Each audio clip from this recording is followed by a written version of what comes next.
Oi, meu nome é Sofia, eu vim falar sobre o livro Quincas Borba e vou comentar do primeiro ao sétimo capítulo. Bom, no primeiro capítulo a gente vê o Rubião, que é o protagonista da nossa história, falando sobre, comparando a vida dele do presente com a vida dele do passado. O Rubião, nesse primeiro capítulo, do primeiro ao terceiro capítulo, ele fala do futuro. Então, ele já tá com a herança que o Quincas Borba e que a irmã dele, Piedade, deixaram pra ele. Então, ele traz a sensação nesse primeiro capítulo de poder. E também comenta sobre a morte da irmã dele, Piedade, e do Quincas Borba, que era amigo e cunhado dele. Nesse primeiro capítulo, ele também comenta sobre a herança e fala do passado dele, que era de professor e que ele era pobre e que agora ele estava rico. Já no segundo capítulo, o Rubião, ele traz um sentimento de vergonha por ter um pensamento de, eu só tô rico porque o Quincas e a minha irmã deixaram a herança pra mim. Então ele fica envergonhado por ter um pensamento de eu me beneficiei com a morte de pessoas que eram importantes para mim. No terceiro capítulo a gente percebe que Rubião tem um status muito importante e uma riqueza muito grande. A gente percebe isso quando o texto fala sobre os criados e sobre a prata de Rubião. A gente também percebe a presença de dois novos personagens, que é o Cristino Palha e a Sofia. O Cristino, ele não é visto como uma boa influência para Rubião. Ele faz com que ele influencia Rubião a tomar atitudes meio equivocadas, então que prejudica Rubião. A Sofia é uma mulher casada com o Palha. E Rubião, assim que bate os olhos nela, fica encantado, ele fica apaixonado, e a história deles dois vai desenrolando durante o livro. A gente também consegue perceber uma das principais características de Machado de Assis, que é o convite ao leitor, a fala diretamente com o leitor. Então, no livro, ele fala assim, numa das últimas linhas: vem comigo, leitor, vamos vê-lo meses antes à cabeceira do Quincas Borba. Então, isso é uma indicação ao passado do Rubião. Então, vai voltar quando o Rubião ainda era pobre, quando o Quincas ainda estava vivo, e a gente vai entender toda essa história no quarto capítulo. A gente também vê que é abordado nesse capítulo a morte da irmã do Rubião, a Piedade. Também a gente vê que é abordado o fato do Quincas ser um homem muito solitário. Então, o Rubião é o único amigo que tá ali com ele, que tá perto dele. Por isso também que o Quincas deixa a herança toda pro Rubião, porque ele não tem parente vivo. E também o Rubião era o único amigo que se preocupava e que estava próximo do Quincas. No quinto capítulo, a gente percebe que tem a presença do Quincas Borba homem e do Quincas Borba cão. A gente também vê que o Rubião fica com ciúmes do cachorro. O Quincas também explica o porquê dele dar o nome dele pro cachorro. E ele explica que é pra eternizar, ele quer ser uma lembrança viva. O sexto capítulo ele é muito importante porque o Quincas ensina pro Rubião a filosofia dele, que é sobre as guerras serem benéficas e sobre a paz, nesse caso, não contribuir. Então, essa filosofia do Quincas traz uma crítica à sociedade que a gente vive, à sociedade que eles viviam, do fraco sempre continuar fraco e do forte continuar sempre forte, e não ter esse equilíbrio. No sétimo capítulo, a gente vê que o Quincas, ele tá dando um discurso e ele fica ofegante, ele começa a ficar muito cansado. Então, o Rubião deita ele, pede pra ele descansar, mas o Quincas fala que não quer descansar, que quer ir dar uma volta.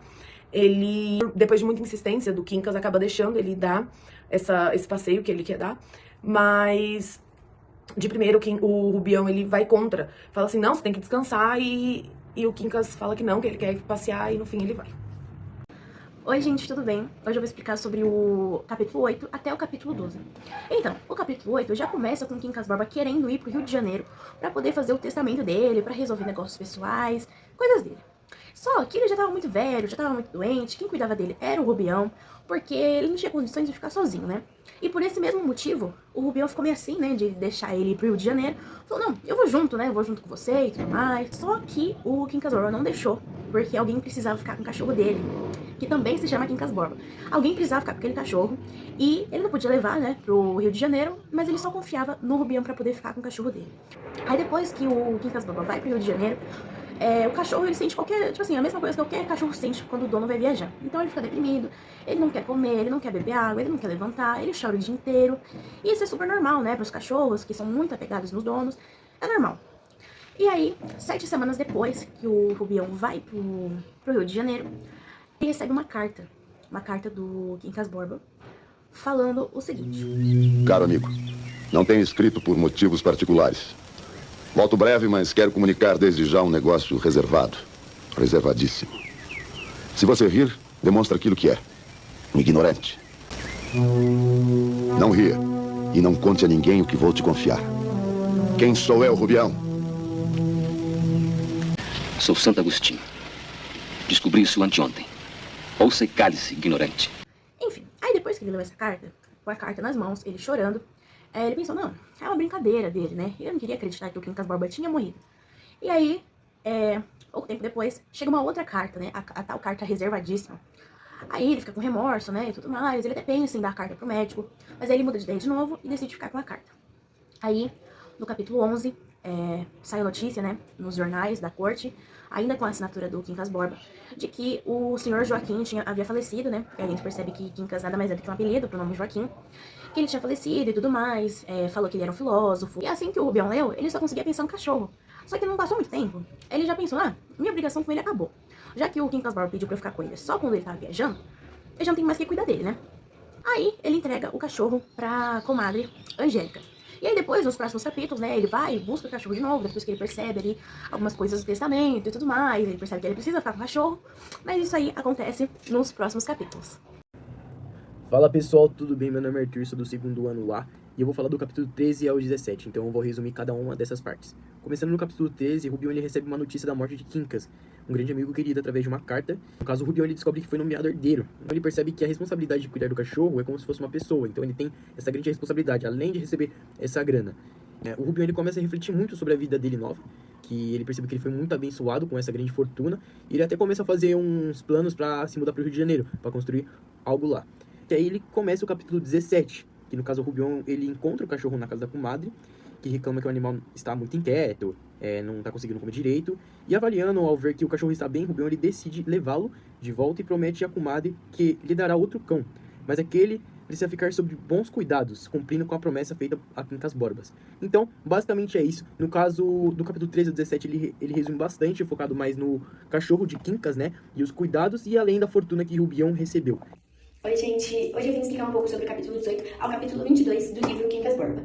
Bom, o capítulo 18 ele já começa mostrando pra gente o Rubião tendo que se adaptar à cidade grande com sua recém-fortuna. Ele tem que se adaptar à alta sociedade e ao luxo do Rio de Janeiro e ele sente muita dificuldade por conta da sua origem humilde e falta de sofisticação.